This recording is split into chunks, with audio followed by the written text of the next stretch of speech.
Olá, tudo bem? Você vai estar assistindo esse vídeo na quinta-feira, porque é a data que eu vou soltar o vídeo. E, bom, a gente estava falando sobre as ondas. A última coisa que a gente conversou na terça-feira foi sobre comprimento de onda, sobre frequência, o que significava frequência e hertz, que era a medida que a gente usava como nome atribuído para uma frequência. Então, por exemplo, frequência significa quantos ciclos existem dentro de um segundo daquela onda que está sendo medida. E aí, o ciclo significa o comprimento de onda. Então, você pode, é uma expressão sinônima, você pode tomar um por outro, né? Então, o comprimento que vai, lembra que a gente estava falando? Você está no pico aqui, então você tem a base e o pico, né? Não sei se é o nome certo, mas imagina que você tem uma onda senoidal, né? As ondas senoidais assim. Então, você chegou aqui no pico, daí você desce, sobe tudo de novo. Então, você tem de um pico ao outro, você tem um comprimento de onda. Então, imagina que a onda ela fez esse movimento aqui. Então, para ela ir desse pico até esse outro pico aqui, ela percorreu todo o caminho dela do comprimento. Ela fez um ciclo. Então, daí ela faz mais um, mais um, mais um. Então, quantos que ela fez dentro do segundo? Depende da onda, né? Tem umas que são bem rapidinhas, tipo, foram 30 ciclos por segundo. Foram 2, foram 4. Então, daí vai ficando mais lenta. Então, é isso. Então, foi o que a gente conversou, né, no nosso último encontro de terça-feira. Então, a frequência é igual ao número de ciclos por segundo daquela onda que está sendo medida. Foi isso que a gente tinha visto. Que mais aqui? Em hertz, tá, gente? HZ, aqui que escreve. Bom, vamos lá. Na continuidade aqui do livro, ele fala o seguinte, ó, esse livro aqui, para quem não sabe como se tornar sobrenatural, a gente está no 4º capítulo. Gente, dá um like aí, eu nunca peço, não, porque na verdade não tá nem um pouco comercial o meu canal, e era para ser, aliás, não era para ser, mas acabou que eu queria oferecer um monte de coisa, fazer um monte de coisa, e para fazer isso, para poder crescer o canal teria que ser, mas eu não tô dando conta com outras atividades, então continua por amor, pura e simplesmente, e quem sabe uma hora eu consigo fazer ele crescer de fato. Então, compartilha, porque assim você me ajuda. Eu não tô colocando dinheiro no canal para crescer. E é duro porque o YouTube não entrega. Então, se você gosta desse conteúdo, acha que vai favorecer as pessoas, compartilha, porque é uma chance da gente conseguir compartilhar coisas boas, tá bom? Bom, então aí continuando, quando ele fala o seguinte, ó. Quanto maior a frequência, o que significa essa frequência? Então, quanto mais rapidinho, né? Aí você fala assim, por que é mais rapidinho? Porque quanto maior o número de ondas dentro de um segundo, então isso significa que tem uma frequência alta, né? Então, quanto maior a frequência aqui, menor o comprimento de onda. Então, sabe aquelas ondas rapidinhas assim?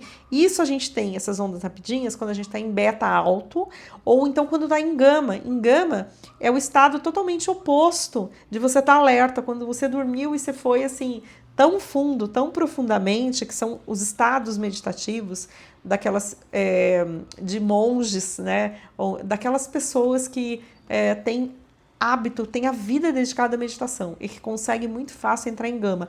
Mas o Dr. Joe Dispenza fala que ultimamente os alunos dele conseguem fazer isso, ou seja, está aberto para todo mundo. Acho que é porque a gente está na transição planetária, deve ser, né? Porque mesmo sem essa prática toda que é possível a gente alcançar. Olha que privilégio, então, estar vivo nessa época. Mas enfim, então essas ondas elas ficam curtinhas porque elas são rapidinhas, né? Agora, se você tiver comprimento de ondas grandes, assim, aí você tem uma frequência menor. Por quê? Porque elas demoram mais para percorrer, né? Então é o contrário, tá bom? Não sei se foi o resultado correto que eu disse, mas é isso. Bom, daí ele vai falar o seguinte sobre o método, a técnica Kirlian. Vocês já ouviram falar dessa técnica? Ele vai trazer essas coisas, 2 exemplos interessantes, começando pelo Kirlian. E quem foi Kirlian? O Kirlian foi um russo que ele era eletricista e ele era também um estudioso, né? Era um inventor amador. E ele fez o seguinte, ele pegou uma chapa de fotografia e ele colocou, quer ver aqui? Ele colocou o objeto em cima da chapa fotográfica, parece que é isso, né? E deu um pulso, não sei explicar direito o que ele fez, para quem sabe aí explica melhor. Mas ele conseguiu fotografar a energia ao redor de tudo que você pode imaginar, porque eles queriam fotografar a energia das pessoas. E ainda tem estudos, ainda continuam estudos em cima disso. Ele viu uma coisa que foi interessante, quando ele colocou uma folha, e era uma folha assim de planta, né? E essa folha, ela estava doente e a outra estava boa. E ele viu a diferença, ele viu uns buracos ali, né, onde a flor estava doente, onde a planta estava doente, né? E a outra que estava toda bonita, a luz ao redor, em volta. E eu já fiz, eu não sei se vocês já fizeram, mas uma vez eu fiz, tinha um psicanalista que ele fazia isso, ele vendia umas fotos, vendia uma sessão de fotos Killian, e era bem legal, era bem interessante. Então depois você levava, acho que não sei se era do dedo, acho que era, que faz muitos anos já. E aí eu lembro que eu até tenho isso, não sei onde está, mas é bem interessante, né? Porque daí você vê a cor, né, que sai das luzes, aonde está falhado, onde não está, né? Então são pessoas que estudam isso. Aí ele fala que é conclusão inconclusa, né? Não fala com essas palavras, mas é mais ou menos isso, né? Dr. Joe Dispenza analisando, falando, né, sobre esses estudos. Mas ele fala de um desdobramento mais recente ao redor disso, né? Que ele fala do doutor alemão em biofísica, Dr. Fritz Albert Popp, né? Que ele passou mais de 3 décadas estudando biofótons. E ele vai explicar aqui o que são os biofótons. Então, são pequenas partículas de luz de baixa intensidade, armazenadas e emitidas por todas as coisas vivas. Então, é o mesmo princípio, tá? Ele fundou o Instituto Internacional de Biofísica em 1996 e isso se espalhou por mais de uma dezena de países que estudam os biofótons. Então, é algo que se a gente for procurar, eu nunca procurei isso, tá? Mas tem muita gente que estuda e deve ser muito legal, né? Bom, não sei se esse cara tá vivo ainda, né? Tipo assim, rindo pra não chorar, né? De que eles estão matando o pessoal. Esse povo acho que ainda não começaram a matar, né? Enfim, vamos pensar. Aliás, eu não posso falar isso, né, gente? Apesar das coincidências, apesar do que eu acho lá intimamente, eu não posso dizer. Eu posso dizer que eu tenho uma suspeita esquisita, né? Mas enfim, vamos lá. Para manter a vida e a saúde, nossas células se comunicam entre si trocando informação vital transmitida em diferentes frequências, né? O Popp, ele descobriu o quê? Que o contrário também é verdadeiro. Quando não emite suficiente energia eletromagnética organizada e coerente, a célula adoece. Então, imagina quando você para com essa transmissão. E aí que tá, olha que coisa louca, que coisa linda, que isso vai dizer que essa força vital, né, que a gente estuda, quando a gente estuda, por exemplo, Kybalion, né, que fala isso, sobre essa energia vital que vem antes, dos corpos anteriores, quando a gente estuda também, seja pela gnose ou por outras escolas ocultistas, que vão tratando de forma diferente a mesma coisa, ou então pela acupuntura, pela medicina chinesa milenar, né, que vai tratar energeticamente pelos centros de energia, o desequilíbrio das energias vitais para restituir a saúde. Então, são os mesmos princípios tratados de forma diferente, em épocas diferentes, localidades diferentes, mas que dizem a mesma coisa. Então, aqui ele está falando que a força vital é que comanda as células, é a energia eletromagnética que elas emitem e recebem. Essa é uma visão vitalista que sustenta a verdade de quem somos. Olha que lindo que vem depois, presta atenção. O que tudo isso significa é que somos literalmente seres de luz, cada um irradiando força de vida e expressando um campo de luz em torno do corpo. Então, nós não somos seres materiais, né, que têm experiências espirituais. Somos seres espirituais que têm experiência na matéria, ou seja, uma forma de energia também, mas mais densa do que usualmente teríamos, ok? Bom, vamos lá.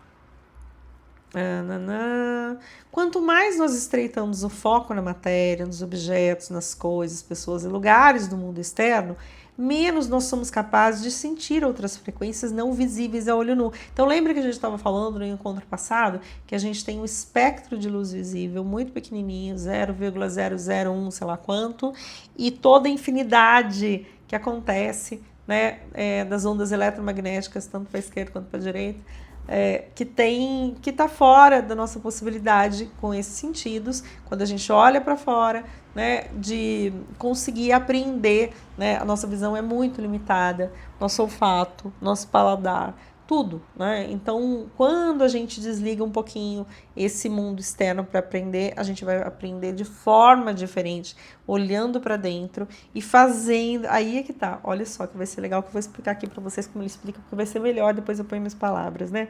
Então, quando você fecha os olhos e fica sentado, quieto, você elimina o ambiente externo. Você está olhando para dentro e no silêncio, tá? Você pode treinar para captar um sinal claro e receber informação dele. Ou seja, então você pode treinar para captar um sinal que você quer. Olha que coisa louca. Aliás, não é louca, eu já fiz, mas não com essas palavras ou com esse tipo de busca, né? Por exemplo, nos cursos que eu fiz de leitura de registro acástico, ou de clarividência, ou de outras coisas mais. Então, isso nos é acessível, a gente só não está treinando e usando, a gente está ignorando, porque a gente está sempre olhando para fora, mas isso nos é plenamente acessível. Você pega um grupo de 100 pessoas, 99 consegue. A centésima que não conseguiu foi porque ela não acreditava, não porque ela não tinha capacidade para isso, ou ela tinha um problema de não estar funcionando bem e não seguir as instruções para poder fazer, porque senão todo mundo faz. Isso é um novo ser humano que existem aquelas pessoas que querem barrar para que fiquem no controle, né, do que a gente é capaz de fazer. Bom, quando você faz isso repetidamente, né, que você tira as coisas, esse cérebro que fica pensando sem parar, ruminando as coisas, e cultiva o silêncio, e você fica numa única coisa, que num sinal, por exemplo, você sintoniza com um novo nível de luz e informação que pode usar para influenciar ou afetar a matéria. Então pensa que lindo, que você não precisa só ficar olhando para fora. Meu Deus, mas eu estou me debatendo para poder resolver certas coisas. Como que eu resolvo? Como que eu faço, Carla? Eu não aguento mais. Aí eu tenho que ficar em cima pensando para achar a solução. Para tudo que eu quero descer. Nesse instante, você desliga um pouquinho, desliga. Aí você põe uma música gostosa, relaxante, que não tem a letra. Treina o silêncio. Esse treinamento ele é deveras importante e foca no silêncio e numa emoção alta, não uma emoção de excitação, mas que também pode te trazer certa excitação, mas uma emoção de bem-aventurança, uma emoção de confiança, de que você está depositando ali o seu descanso no colo de Deus. Então, de Deus, da deusa, né, alfa, ômega, como você quiser entender Deus, né? A fonte, eu adoro a definição da Seixoneia, já falei para vocês, da fonte luminosa, a gente luz emanada de Deus. Então, imagina essa fonte maravilhosa que assume a forma que você quiser, e aí como se fosse um grande colo, carinhoso, amoroso, que te ampara, né, como luz, e você se funde e brinca nesse colo, nessa mão que se abre. Enfim, a imaginação sua é o limite que você pode exercitar. Então, imagina quando você está ali e você está recebendo todas as informações, todas as coisas, e você vê que a solução está chegando, você ainda não entrou em conexão com ela, mas você está prestes a fazê-lo, né? Você já sabe, ela já está ali prestes a ser decifrada, porque tudo está em todo lugar ao mesmo tempo. Então é só uma questão de sintonizar com a resposta que você busca, com aquilo que você necessita para te chegar como informação, certo? Bom, então quando você consegue aquietar a mente pensante, analítica e sintonizar mais prontamente a informação mais organizada, o seu corpo responde automaticamente, processando o novo fluxo de consciência e energia, tornando-se com isso mais eficiente, coerente e saudável. Então, olha que coisa legal, né? Então, você traz saúde para você pelo simples fato, eu estou sentindo uma frequência diferente. Pelo simples fato de você estar em meditação, de você estar em silêncio. Então, você está sintonizando. Que doida, né? Mas não é verdade. É porque eu entro muito fácil nessas coisas aqui, pelo tempo que eu faço. Bom, e aí você tem coisas divergentes, coisas que são positivas e coisas que não são tanto assim, né? Mas nem sempre eu não posso estar classificando como negativo. Eu só sei que é algo forte aqui que eu captei. Mas é diferente, sei lá, não vou classificar agora não, vamos continuar. Foco convergente e divergente. O que são esses dois focos? O foco convergente que ele fala, e que eu vou explicar aqui melhor mais pra frente, acho que eu vou falar com vocês até essa outra aqui, porque daí eu vou ter trazido para vocês uma coisa bem interessante para terminar quinta-feira com essa ideia. Bom, o foco convergente é quando você põe atenção em alguma coisa específica. Então, você está focando. O foco divergente é quando você ainda está no controle daquilo que você pode, da atenção que você tem, mas é atenção voltada para nada, para coisa nenhuma, e para um espaço vazio, que alguma coisa sempre vai ter, porque nada é espaço vazio efetivamente considerando, mas que você está soltando, relaxando, tem consciência, está no vazio que não existe de fato, mas que não está voltado para nada específico. Está pura e simplesmente relaxado e sentindo o vácuo quântico. Seria mais ou menos isso, tá?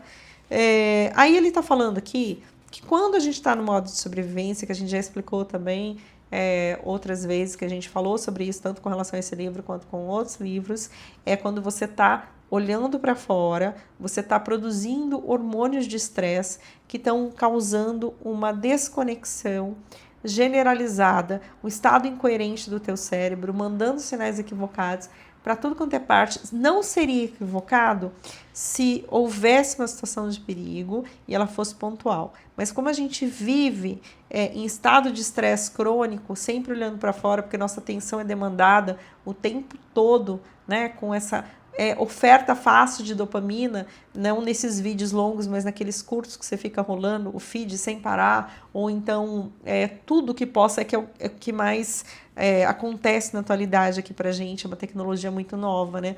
Mas pensa em todas as coisas que você não prende atenção, né, tão fácil, numa única coisa e fica um tempo ali lendo, assistindo um vídeo instrutivo por bastante, sei lá, vários minutos, uma hora, e que aquilo vai verdadeiramente te trazer algo que vai somar para sua vida, que depois você vai colocar em prática, porque também não adianta ficar só na teoria, né? Mas, então, quando você tá com esse foco, né, voltado na sobrevivência, achando que tem que sobreviver, que tem que lutar para ficar ruminando uma ideia para resolver um problema, que quando, assim, não que você não tem que pensar nas coisas para resolver, mas se você ficar nesse estado de estresse muito grande, achando que necessita tá nele para resolver as coisas, você tá num grande engano. Se você não estiver na selva, se você não estiver numa situação pontual, né? Mas que você fique ali quando você está em casa, quando você está dormindo, que você não consegue nem dormir, você vai fazer as coisas e não consegue fazer, é porque você está indo para o lado errado. Porque a solução para qualquer problema, como que ela é encontrada? Primeiro você olha para o problema, analisa, sente, depois você sai e solta. Pede orientação, né? Enfim, canaliza essa orientação, relaxa, tenha fé, pratique o silêncio, que aos poucos você vai sintonizar. Quanto mais prática você tiver, mais fácil você sintoniza com as respostas e soluções que você precisa. Então, por isso é que você não resolve o problema estando ali voltado para lá, porque você só vê, a sua visão é obtusa, ela não consegue acessar realidades mais sutis, ela só vai acessar algo do passado, que seria uma chance de sobrevivência, porque é um arsenal que você tem conhecido, mas que, todavia, contudo, nem sempre a resposta está lá. Mesmo nos momentos de estresse, quem morre mais é quem tem muito medo, é quem não solta e quem não recebe ajuda. Eu tive uma situação aqui que eu vou contar para vocês antes de terminar, que eu tinha 17 anos e eu fui atravessar nadando um rio que tinha correnteza. E eu convenci, eu era meio fã do meu irmão, que era mais velho, e fazia isso direto com os amigos dele, mas já aconteceu também de amigo dele morrer ali atravessando, né? Mas o fato é que eu achei que eu pudesse. E convenci os amigos que podiam também, meninos, meninas. Vamos atravessar, ali chama Estreito, né? Rio Paranapanema. E aí, quando eu estava no meio do rio, eu fiquei no redemoinho e comecei... Sabe quando você pega ali por um redemoinho? Eu sei que começou... eu não saía do lugar. Eu comecei a engolir água, porque eu nadava e não saía do lugar e estava sendo puxada. E nisso, eu recebi uma orientação, porque eu tinha por costume meditar, e essa orientação que me veio foi: solta o seu corpo para trás, para de lutar, porque a correnteza vai te levar para a margem do rio de onde você veio. Então, não luta, senão você vai morrer. Nisso, então, eu segui... Nossa, arrepia falar, gente. Eu não sei se dá pra ver aqui, acho que dá, né? Eu segui essa orientação, eu soltei meu corpo para trás e só boiando mesmo, né? E a correnteza me levou para a margem de onde eu tinha vindo, mas bem distante da onde eu tinha saído, do ponto que eu tinha saído. Então, galera, isso aí é uma lição que ficou muito forte para mim. Primeiro, de não ser tão infantil, retardada, porque eu era muito nova, né? Mas a segunda coisa, de falar, puxa, a gente sempre tem orientação, a gente sempre tem proteção, basta a gente saber ouvir, né, do que a gente ficar nessa coisa. Então, acho que mostra muito esse exemplo que mostrou para mim lá atrás, como era importante ouvir essa voz, né, da nossa, seja do eu sou, seja do anjo da guarda, seja de quem fosse. Mas voltando aqui, então, momento emoção. Só para finalizar isso, está bem perto do fim de hoje, né? Então, ele fala o seguinte, quer ver? Quando a gente a gente transfere esse foco estreito para um foco aberto, né? E a gente faz isso na meditação, por exemplo, a gente vai estar abrindo espaço e vai estar vitalizando aquele centro de energia, né? Então, ele fala, quer ver, que se você tivesse obcecado com o seu problema, né, você não conseguiria resolver, que foi aqui que a gente tinha conversado, né? Então, você transfere a atenção do foco estreito para um foco mais aberto. E aí você pode se tornar consciente do espaço e também da luz e da energia em torno do seu corpo e espaço. Então, nessa hora que você solta e que você sente uma energia maior que envolve você e todas as coisas, é que as soluções se apresentam, tá? Isso é bem importante. E aqui, para finalizar, ele vai falar da entrada na mente subconsciente, né? Ele fala assim, que nos anos 70, o Dr. Le Fermi, diretor do Centro de Biofeedback de Princeton, em Princeton, New Jersey ou Nova Jersey, né, descobriu como transferência de atenção do foco estreito para o aberto. Então aqui ele está falando de um pesquisador. Mas não é que ele descobriu a roda, porque isso já era antigo, né? Vocês vão ver aqui. Mas é que ele estava estudando isso, como que se aplicava. Então ele falou, o que eu quero? Eu quero que o foco estreito, o foco de atenção estreito, ele passe para o foco aberto. Ele queria alterar as ondas cerebrais de um estado, de um pensamento consciente, para um estado relaxado e criativo. E ele viu que fazendo isso, falou assim, mas como é que você faz isso? Quando você sai do foco estreito e você vai para o foco aberto, né? Então ele viu que o modo mais eficiente de fazer isso é orientar as pessoas para tomarem consciência do espaço ou do nada, adotando o que ele chamou de foco aberto. Aí aqui, ó, como é o conhecimento milenar que ele aplicou e viu que dava certo. A tradição budista usa esse método de meditação há milhares de anos. Quando você abre o foco e sente a informação no lugar da matéria, suas ondas cerebrais reduzem a velocidade de beta para alfa. Isso faz sentido, porque quando você está sentindo, não está pensando. Gente, depois eu vou explicar que ele continua aqui falando sobre o neocórtex, quanto ele desacelera, enfim, é bem legal. Aliás, esse capítulo todo é lindo, esse livro é lindo, né? Mas, então é isso, gente, que eu queria dizer para vocês. E quando ele vai falar também da meditação, o que ele fala? A gente fez meditações, eu não sei se eu fiz com vocês aqui desse livro, eu já fiz meditações desse livro, sim, mas eu não sei se eu usei essa técnica em todas, porque foram as iniciais, não foram as que ele vai fazer, que são bem bacanas aqui, que vai ter, por exemplo, no 4º capítulo. E aí a gente vai fazer bem esse exercício. Mas eu já comecei fazendo um pouco, você está concentrada, por exemplo, relaxa agora o pescoço, você sente teu pescoço, sente teus ombros, que eles estão relaxando, caindo, sentindo. E agora você sente ao redor o espaço que circunda o teu pescoço, e circunda também os teus ombros e as tuas costas. Você se sente circundando todo o teu corpo. Você toma consciência do espaço vazio, do vácuo quântico. É isso que a gente vai fazer bem aqui quando a gente começar a fazer as meditações. E quando a gente faz isso, a gente toma consciência do espaço ao redor. Nada e tudo, em todos os lugares ao mesmo tempo. Não existe distância, o espaço é uma ilusão, você conecta a onda que você sintoniza, independente de onde você esteja. Essa é a grande sacada que a humanidade vai chegar, quer queiram certas pessoas ou não, porque é o nosso tecido da humanidade, de qual todos nós fazemos parte, já tem acesso a esse conhecimento, que de forma ou outra se manifesta aqui e acolá, não importa o quanto tentem nos calar. Beijo pra você, a gente se vê, a gente se fala no próximo vídeo. Fui!